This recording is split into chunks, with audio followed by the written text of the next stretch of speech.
एक बार की बात है। एक शक्तिशाली राजा अपने दरबार में बैठा अपनी प्रजा की समस्याओं का समाधान कर रहा था। अचानक एक साधु दरबार में आया।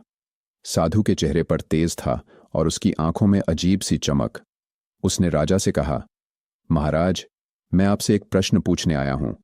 अगर आपने सही जवाब दिया तो आपको कुछ मिलेगा जो आपने कभी सपने में भी नहीं सोचा होगा।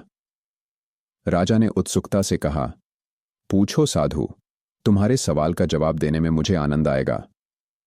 साधु ने मुस्कुराते हुए पूछा, महाराज, बताइए, आपका असली धन क्या है?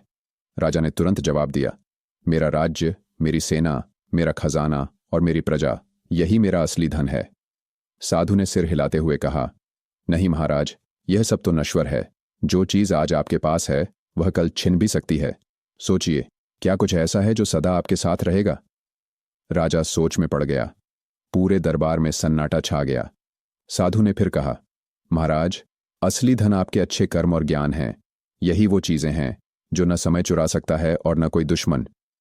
राजा को गहरा झटका लगा। उसने साधु से पूछा, साधु महाराज, क्या यह सच है कि यदि मैंने अपने कर्म और ज्ञान को मजबूत किया तो मैं हर परिस्थिति में विजयी रहूंगा? साधु मुस्कुराया और बोला, सिर्फ विजयी ही नहीं महाराज, आप अमर हो जाएंगे, क्योंकि अच्छे कर्म और ज्ञान किसी इंसान को उसके जाने के बाद भी जीवित रखते हैं।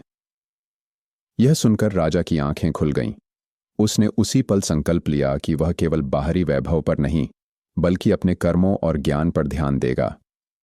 साधु ने जाते जाते कहा, याद रखिए महाराज, असली धन वह है जो आपके अंत तक और उसके बाद भी आपके साथ रहेगा।